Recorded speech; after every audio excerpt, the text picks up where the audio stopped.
I was there. I saw. I felt. It was a clear morning, the kind of day the breeze carries the fresh smell of the forest, and the sun dances between the trees, projecting oscillating shadows on the ground. Walking to the lake was a family ritual, a brief escape from reality, a moment of peace that always connected us with something bigger than ourselves.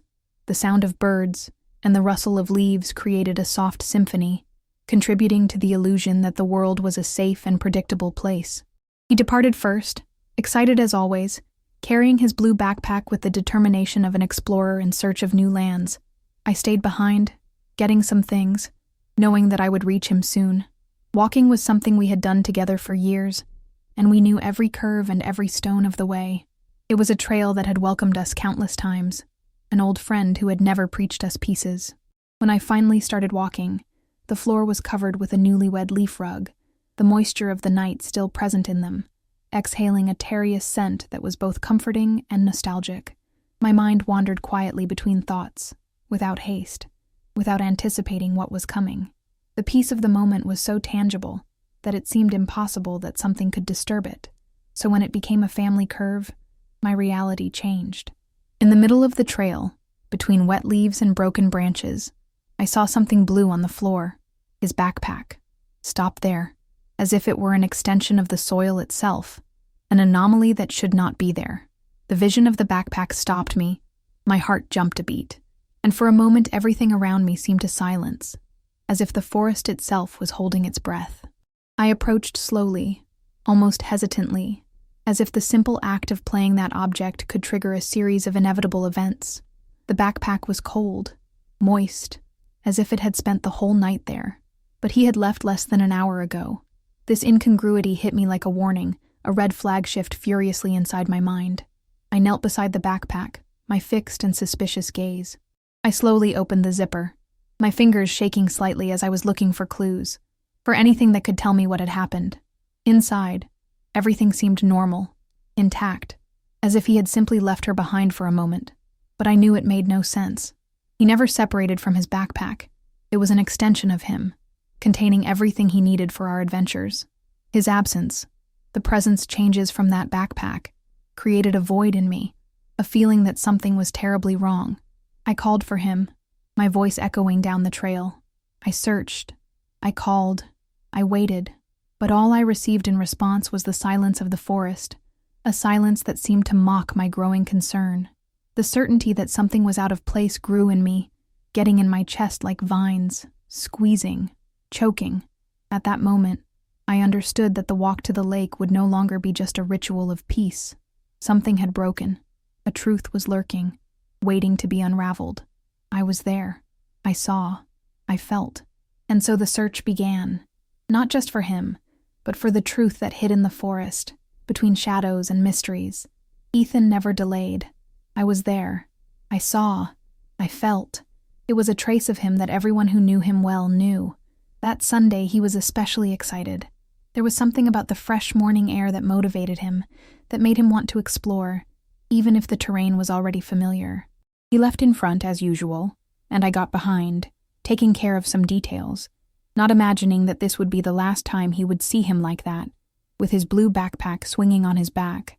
At 3 p.m. I received your message. Arriving on the lake, I call you. It was a typical gesture of him, always ensuring that I knew of his steps, that I was aware of what he did. But at 3:40 p.m. when my cell phone rang, I already felt a cold in my pimple. It was not him. He was the friend who accompanied him at the beginning of the trail, a tone of concern in his voice that immediately made my heart accelerate. He was behind, and disappeared. These words echoed in my mind as I tried to process the meaning of what I was hearing. It disappeared. How can one just disappear in a path we knew so well, a path that had welcomed us so many times before? I felt a knot form in my throat, a weight that seemed to pull me down, as if the soil itself wanted to swallow me along with the reality I was beginning to face. I ran through the trail, each step looking like eternity, every shadow between the trees appearing like a ghost of what I feared. The damp leaves under my feet were no longer part of the quiet scenario I was used to. Now they were a battlefield, a stage for a mystery that he knew how to solve. Every tree, every stone, seemed to keep a secret, and I felt powerless in the face of the vastness of nature, that seemed to conspire to hide Ethan from me. The friend's words resonated in my mind, intertwined with the oppressive silence of the forest. He stayed behind. It disappeared. He repeated these words like a mantra, trying to find some logic in them, some clue that could guide me. But all I found was a growing emptiness, an abyss of uncertainty that threatened to swallow me with every step. I came to the point where the trail was divided, and there it seemed so normal, so cruelly normal. There were footprints, signs that he had been there, but after that, nothing. Only the trail that was lost in the density of the forest, as if the path itself had decided to erase its tracks. My heart beat my ears, a deaf beat that competed with the stillness around me. I searched for any indication, anything that could have gone unnoticed. The blue backpack was ahead, a lonely landmark amid uncertainty. I knelt again, trying to feel his presence there, but all I found was the same sense of loss that accompanied me since I realized his absence. Time seemed to have stopped, every minute dragging on as I tried to put the pieces of a puzzle that made no sense. I called for him again, my voice now hoarse by repetition, but the forest remained impassive, as if it was keeping a secret that was not ready to reveal. I was there. I saw. I felt. And at that moment, I realized that the search was just beginning. The blue backpack was there, a lonely presence in the silent trail, like a headlight of uncertainty in the green vastness. I was there. I saw. I felt. The scenario around me seemed silent in an almost oppressive way, as if the forest itself was waiting, retaining his breath with me. I approached with hesitant steps, each sheet dries in my feet like a stuffy scream in silence. The vision of that harmless backpack, and at the same time so loaded with mystery, was a tangible reminder of his absence, the emptiness that had settled in my chest. As I squat to inspect the backpack, my gaze was immediately attracted to the open zipper. It was an invitation to unravel what was hidden inside, but also an omen that the truth could be more complex than I was prepared to face. My fingers, still shaking slightly, pulled the zipper carefully. Inside, the family vision of an interrupted routine, the water bottle, which it always carried, and the cell phone, which was surprisingly off. That made no sense. I knew the battery was charged. He was always careful to ensure that. But what intrigued me even more was the presence of fresh soil stuck to the back of the backpack. It was as if he had dug or lying somewhere on the way, a detail that seemed as out of place as the backpack there, abandoned. The damp soil seemed recent, still with a strong smell of earth that mingled with the scent of the leaves around. This detail, though small, was like a wind whispered, an echo of something I didn't understand yet. And then the folded paper in the side pocket caught my attention. It was a simple piece of paper, but his presence there was like a piece of a puzzle that was beginning to form. With careful hands, I removed the roll of my pocket, slowly unfolding it, fearful of what I could find. The words written by hand, in a handwriting that I immediately recognized as it was, were few, but loaded with meaning. Trust what cannot be seen. I read and reread those words, trying to absorb its hidden meaning. Trust what cannot be seen. It was an enigmatic message, almost like a clue purposely left to me. At that moment, I felt a mixture of conflicting emotions, relief for finding something he left behind, and fear of what it could mean. What did he mean by that? Was it a warning? A request for help? As my heart was beating out, I tried to put my thoughts in order. The backpack, the cell phone off, the earth, the ticket. All of this was a picture that I could not fully decipher. It was as if I were facing a complex riddle, each piece a shadow of the truth that hidden between the trees, between the whispers of the forest that now seemed alive in a way I had never noticed before. There, kneeling on the trail, I felt his presence stronger than ever. Not physically, but through these clues he had left, like an invisible wire that connected us. I was there. I saw. I felt. And at that moment, I realized that despite fear and uncertainty, I could not give up. The search for Ethan was not just a matter of finding a missing person. It was a journey in search of the truth that bound us, even in the absence. This truth, I knew, was hidden in the forest, waiting to be discovered. The path would be long and uncertain, but I was determined to go, one sheet at a time, one step at a time. I was there. I saw. I felt. The forest around me seemed to be more alive than ever, every sheet whispering secrets I couldn't understand yet. The roll in my hands was small, but it carried a weight that seemed impossible to endure. The shaking lyrics, written as if someone had been forced to share a secret before it was too late, were a puzzle that involved me in a cloak of fear and uncertainty. "If you find this, don't follow me. Go home and lock the door." These words echoed in my mind, a warning that made no sense in its urgency.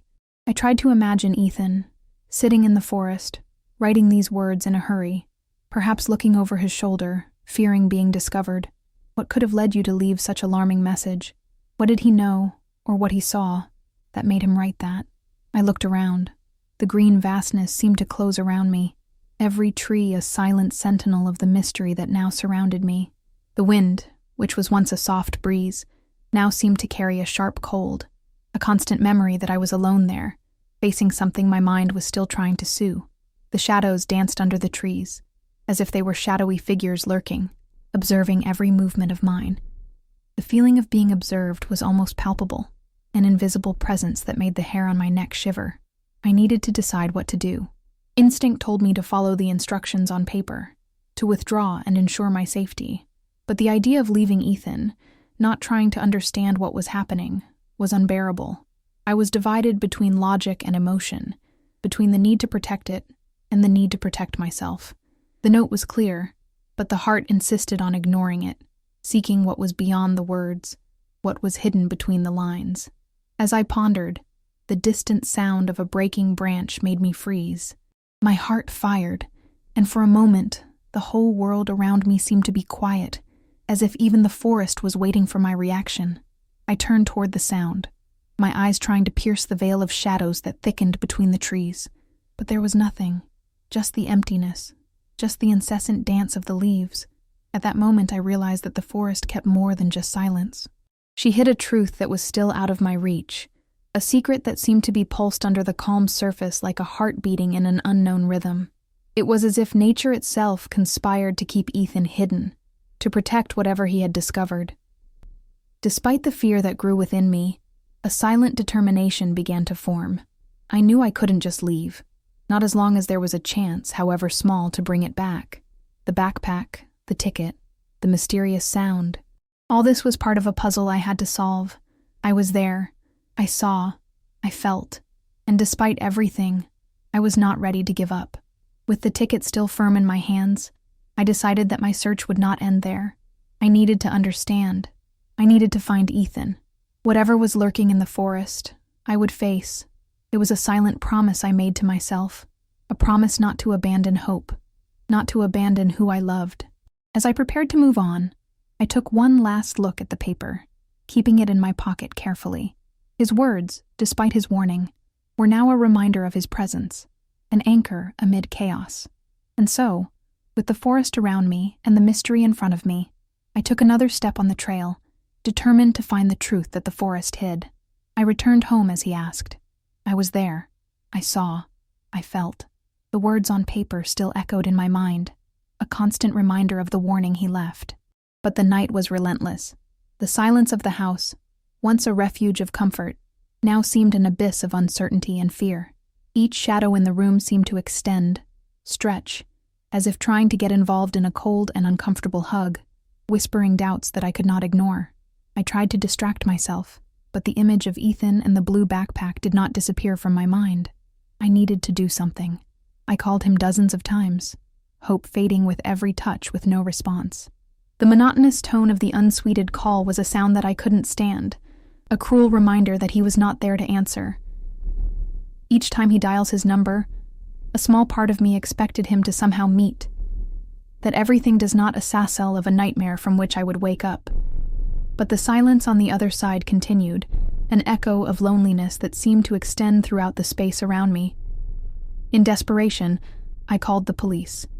I explained, in the best way I could, the situation, the urgency I felt, but the answer was cold and bureaucratic, a reminder that the outside world operated under rules that did not take into account personal despair. "It's too early to record disappearance," they said. Their empathy, formality, filled words. Bureaucracy looked an unsurpassed barrier, an obstacle that made me powerless in the face of the vastness of Ethan's disappearance. The night went slowly, every minute a reminder that I was alone in this search, at least for now. I rolled my mind, trying to find some logic, some solution that escaped me. The hours advanced, bringing with it a tiredness that was deeply rooted in my bones, but not even physical exhaustion could bring some relief. Sleep was a luxury that I couldn't afford to have, not while Ethan was still missing. When the first light of the morning began to invade the darkness, a renewed determination took over me. I couldn't wait any longer. I pushed the blanket aside and prepared to get back to the trail.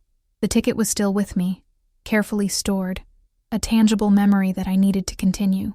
Returning to the trail was the only thing that made sense at that time, the only action that seemed to lead to some form of resolution. Upon reaching the forest again, the morning air was fresh and sharp, as if the environment itself was challenging me to unravel its secrets. Every step I took on the trail was a reminder of Ethan's presence the last time I saw him, excited and full of life. But upon arriving where the backpack was, my heart sank. The space was empty. The blue backpack had disappeared. Which seemed to be the only tangible connection with him now had become another mystery. The floor was rimped, the leaves before dampening the steps. Now they formed a rug of evidence that something or someone was there. The absence of the backpack was a new puzzle, a piece of the puzzle that was now lost. I crouched down, running my hands over the leaves, looking for some sign that it was not imagining all this, but the forest remained impassive, like a silent guardian of Ethan's secrets. Frustration began to mix with uncertainty, creating a knot in my chest that seemed impossible to untie. I was back to the starting point, once again facing the vastness of the unknown. But at the same time, this loss gave me a new strength. I couldn't give up. The absence of the backpack was a sign that there was more to be discovered, that the truth was there, somewhere, waiting to be revealed.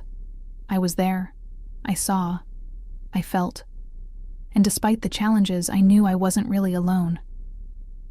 Ethan was with me, in every track, with every step I took. Determined to move on, I began to explore the area around, looking for any evidence that could have gone unnoticed. The search would not be easy, but the hope of finding the truth, to find Ethan, was what propelled me to continue. And so, the search resumed, guided by an unshakable determination and a love that did not know boundaries. I was there. I saw. I felt.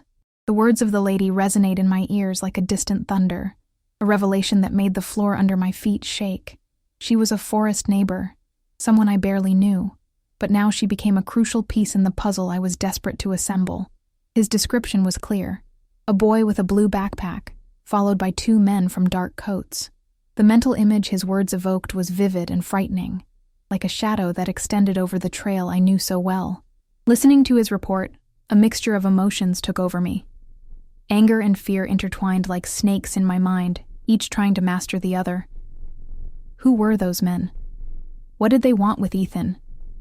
The lady, with her tired eyes, seemed hesitant, as reporting what happened had aroused something dark that she would rather not remember. She mentioned that she followed them with her look to where the bush closed, a point where the trail became denser and more mysterious, a place where secrets could easily hide between the shadows. The scene was clear in my mind. Ethan, always curious, exploring, perhaps attracted to something he only saw. And then the two men, silent shadows, approaching as predators. What happened at that point? The thought that he could have been taken against his will was unbearable, a nightmare, from which I could not wake up.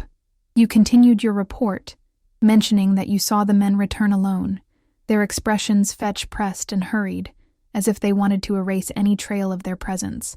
Impotence invaded me, but I couldn't let me succumb to her. I needed to act, needed to use this information to find Ethan. I asked the lady if she could describe the men in more detail, anything she could help. Her eyes narrowed as she tried to remember. One of them was tall, perhaps in the early 30s, and the other was lower, but it seemed stronger. She hesitated, as if seeking more in her memory. They wore caps. I couldn't see their faces right. These descriptions were vague, but at least it was something. The forest, which until then seemed an indifferent entity, now became a place of danger and mystery. The lady, realizing my anguish, put a hand on my shoulder, a gesture of silent solidarity. "I should have done something," she murmured, her voice loaded with regret. But I knew she was not to blame. She could not know that that brief meeting on the bank of the trail would be so significant. With this new information, I decided that I needed to talk to the authorities again. This time, with a more concrete report. I expected them to take the case seriously. The lady offered to accompany me, to give her testimony in person.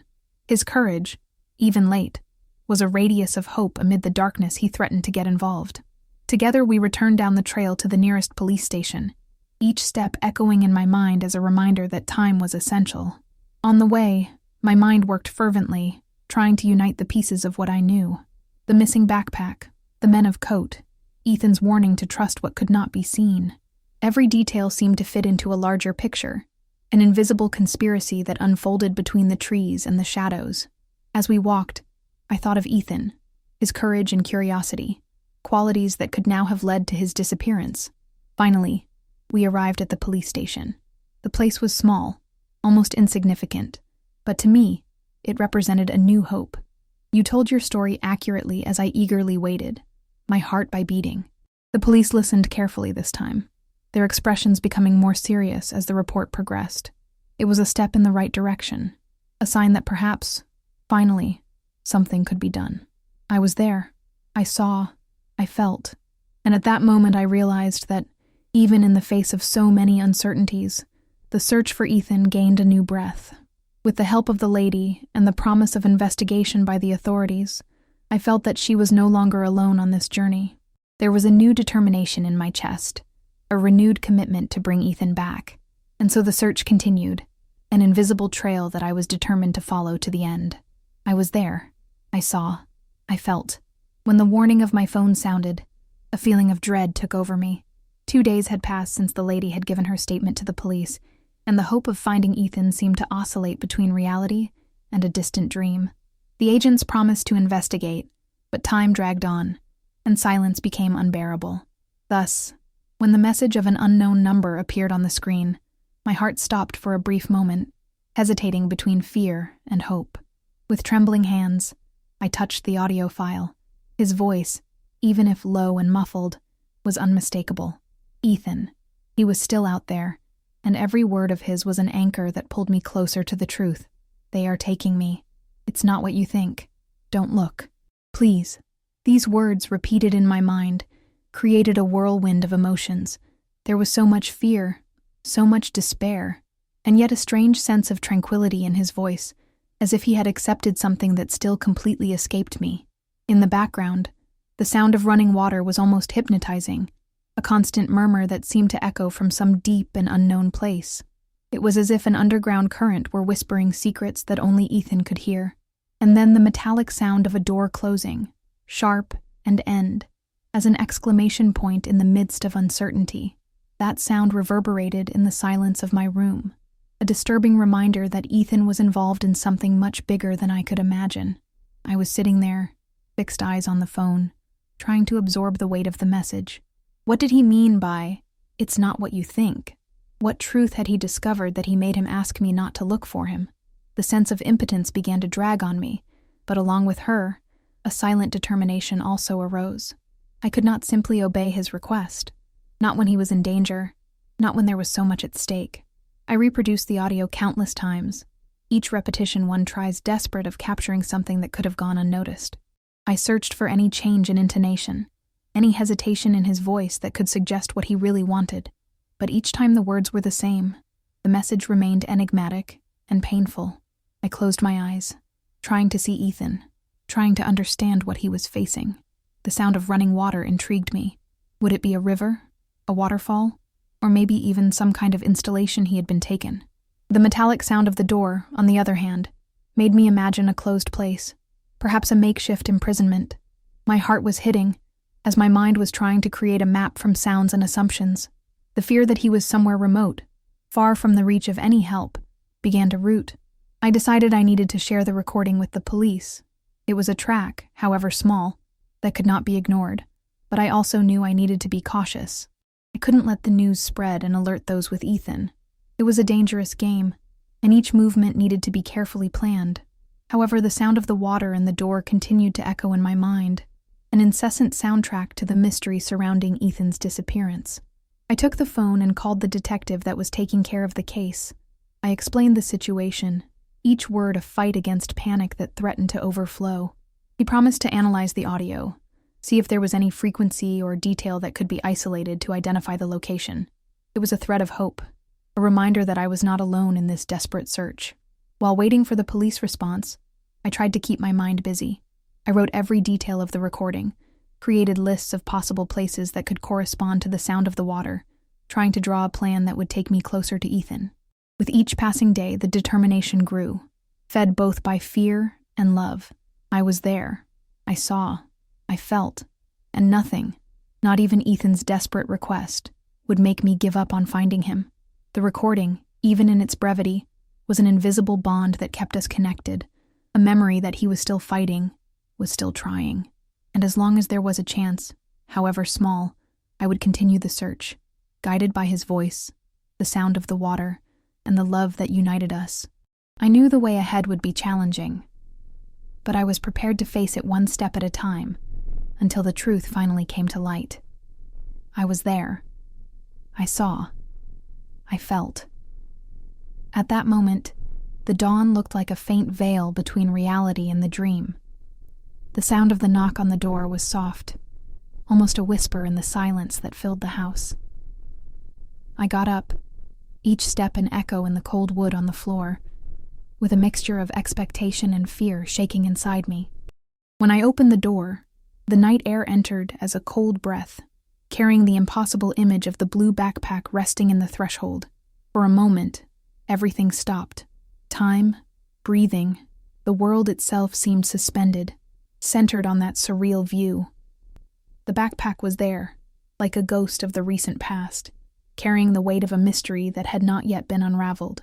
I crouched down, touching the family fabric, feeling its moisture against my fingers, as if I wanted to assure me that it was not an illusion. Inside it, just the cell phone, my heart accelerated.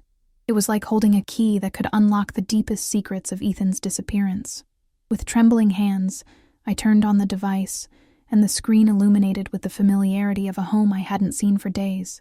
There was a single video, marked with the date of the day it changed. I pressed play, and Ethan's image appeared, his face illuminated by the soft light of an environment I didn't recognize. He was serious, his fixed eyes on the camera, as if he wanted to convey more than just words. If you are seeing this, it's because it has happened. The truth will find you. His voice was calm, but there was an underlying intensity, an urgency that made each syllable look a weight. His words echoed in my mind, an enigmatic proclamation that seemed to bend the space around us. What did he mean by, "The truth will find you"? Was it a warning? A promise? The uncertainty was suffocating, like a shadow cloak that seemed to close around me, squeezing, choking. But at the same time, there was a strange sense of clarity, as if somehow he was guiding me, even at a distance, even of the unknown. Ethan's image was recorded in my mind, every detail of the video becoming a part of me.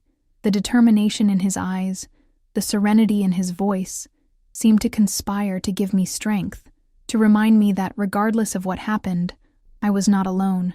He was 8-go, even in the absence. I watched the video several times, trying to capture something that could have gone unnoticed. There were sounds in the background, indistinct, like murmurs from a place that did not want to be discovered. I closed my eyes, trying to isolate every sound, every nuance, but all I got was a tangle of noise that made no sense, a cacophony of clues that could not decipher. With a heavy but resolute heart, I decided that I needed to share the video with the police. It was proof that Ethan was alive, that there was more in this story than the eyes could see. He needed to be cautious, but fearing that any false movement could warn those who were with him. The truth he mentioned seemed to be within reach, but still distant, as a shadow on the brink of sight. As I awaited the dawn, I felt a wave of determination take over me. The return of the backpack and the video were signs that the search was far from over, but they were also a reminder that there was hope. I was there. I saw. I felt. And as much as the way was uncertain, I knew that each step brought me closer to Ethan, the truth he had promised to find me. The dawn slowly broke, giving way to the pale light of a new day. I was prepared to face what came, guided by Ethan's invisible presence, by the sound of his voice that still resonated in my mind. With the blue backpack beside me, and the renewed determination in my heart, knew that the search would continue, and regardless of where she took me, she was ready to find the truth, to bring Ethan back. The script is complete. I was there. I saw. I felt.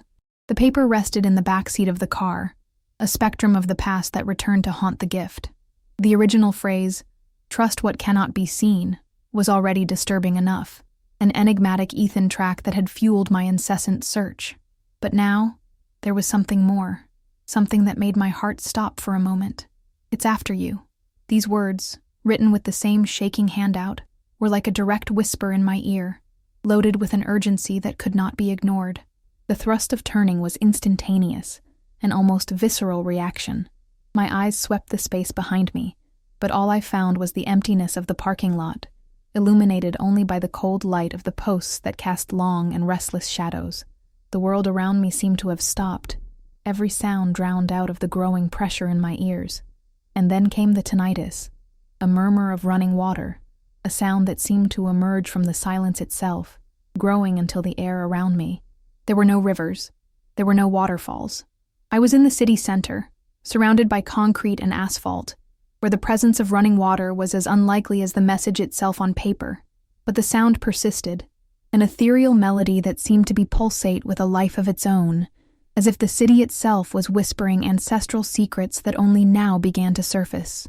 I closed my eyes for a moment, trying to isolate the sound, trying to understand its origin. But what I got was just a whirlwind of emotions that threatened to swallow me. The feeling of not being alone was almost palpable, as an invisible presence that hovered over my shoulders, observing each movement, every beat of my heart. The sounds of the city began to blend with the tinnitus, creating a dissonant symphony that seemed to echo in some of my mind.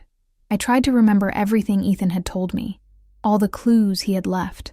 And now, this new puzzle was intertwining with all this, forming a puzzle that I couldn't solve yet. The instinct to escape was strong, but even stronger was the determination that kept me in place. I needed to understand. I needed to know what Ethan was trying to tell me. The paper in my hands shook softly, as if alive, throbbing with the same energy that animated the sound of the water. The phrase was repeated in my mind, "It's after you." But what was behind me? Or who? Was it a threat? A warning? Or a clue for something bigger? Something I couldn't see yet? With a conscious effort, I will slow down my breath, trying to calm the whirlwind inside me. The tinnitus of the water was now a constant presence, as if to guide me, as if it were a soundtrack for the revelation that was about to occur. I decided I needed to follow the sound, needed to discover its origin, no matter how irrational it could seem. After all, every track so far, as enigmatic as it was, had taken me closer to Ethan. I got out of the car, every step a test to my courage, each shadow a potentially threatening figure. The night air was cold, wrapping me in a sharp hug that made each breath look a challenge. But I continued, following the sound, letting him guide me through the deserted streets. The city, in its night still, looked like a maze of mysteries, every corner a new possibility, each street a new story waiting to be unraveled. As I walked, the tinnitus intensified, as if I was approaching an invisible source. The sound was hypnotizing, a chain that pulled me forward, feeding my determination to discover the truth. And then, I turned the corner, and there was a small park, hidden between the tall buildings, like an oasis of tranquility in the middle of urban chaos. Water was gushing from an old source, its now clear and clear melody, a welcome song amid darkness. I approached the source, every step loaded with expectation, every heartbeat a countdown to something I still didn't understand. The paper was still in my hands, his words now looking lighter, closer to the truth I was about to find out. And then, there, beside the source, I saw something that made my heart stop again. Ethan's reflection, smiling at me, as if he were there all the time, waiting to guide me through the shadows. I was there. I saw. I felt. And at that moment, I realized that the truth has always been there, hidden in the sight of all, waiting to be discovered. Water, words, sound, everything made sense now. He was ready to face what came, guided by Ethan's invisible presence, by the strength of our bond, the certainty that, regardless of what happened, he was not alone. Truth finally found me, and I was ready to welcome her.